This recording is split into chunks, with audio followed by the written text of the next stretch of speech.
So the big surprise on Election Day when Donald won was that he took a wrecking ball to the Democratic firewall, as it's been called. So he knocked off Wisconsin, Michigan, and Pennsylvania. Understand, he wasn't projected to win any of those states, and they were almost, I should say, out of the category of a swing state.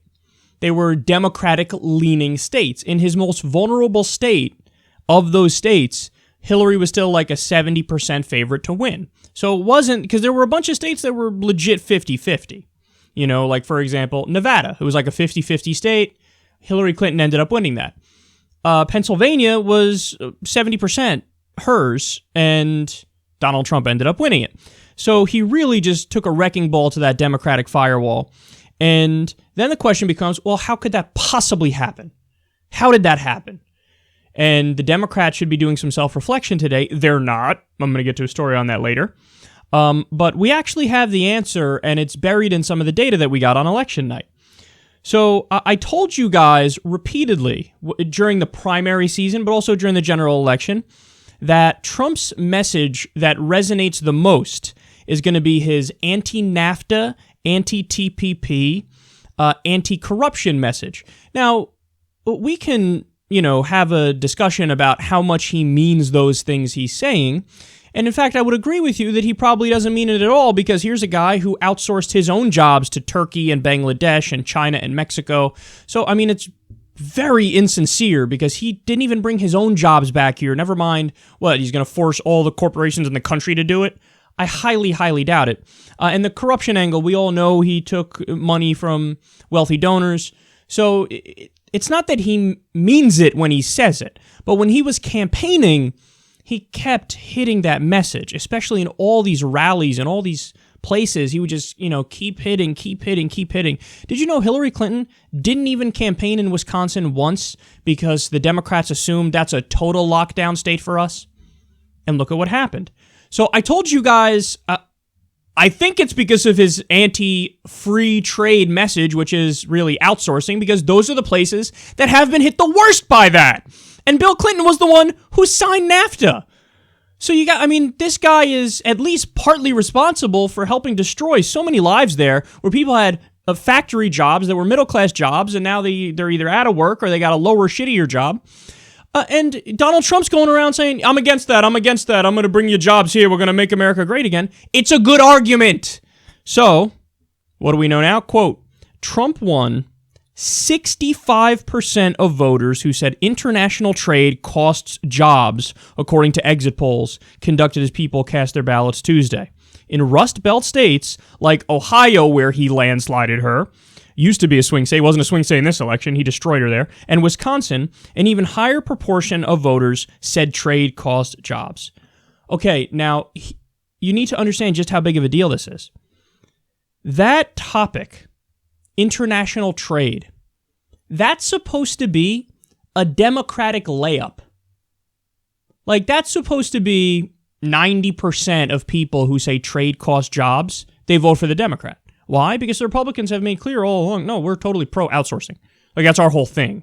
The Democrats have gone along with it, but it was more begrudgingly, and they weren't in favor of all the trade deals, and they're more populist, and they are way more the party of unions, so they oppose trade more. You're going to find way more Democrats in the House and in the Senate who oppose these trade deals than you're going to find Republicans. So the Democrats are just more the party that's against so-called free trade or outsourcing.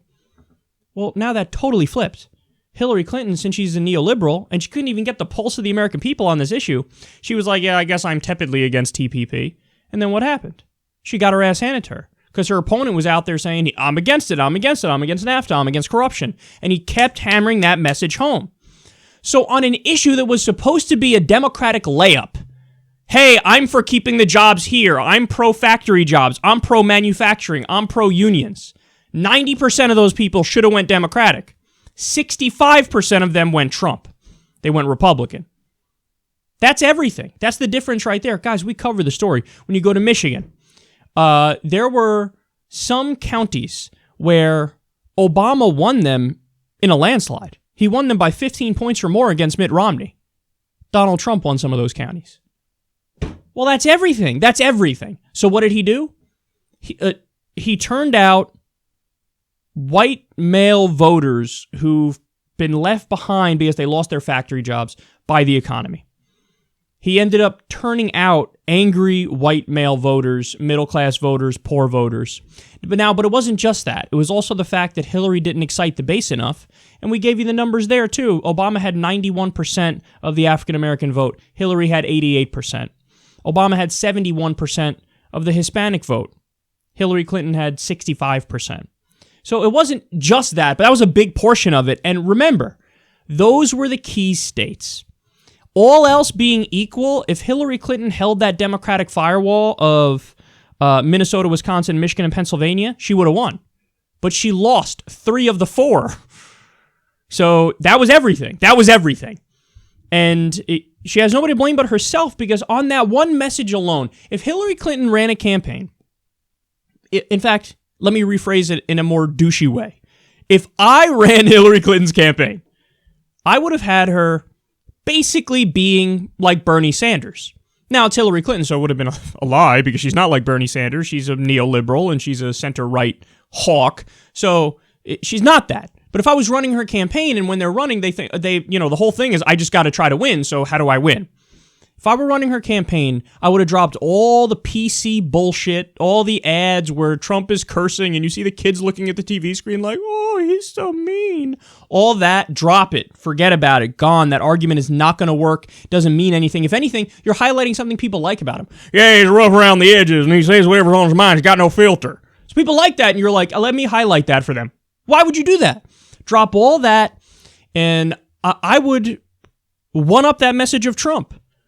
I would say, no, every time he brings up, I'm against the outsourcing deals, I go, you outsourced your own jobs to Bangladesh, Turkey, Mexico, and China.